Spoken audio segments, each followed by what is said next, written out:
So I decided to dig deeper into this problem, and I ended up with the line 2.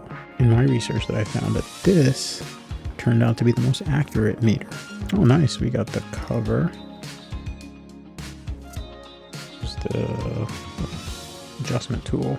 How do I get this? Oh, you have to take the whole thing out. Oh man, yeah, it's not bad looking at all. There we go. There it is. Oh, man, this thing's got some tight tolerances. Take the cover off the battery. Oh, there you go. Go on and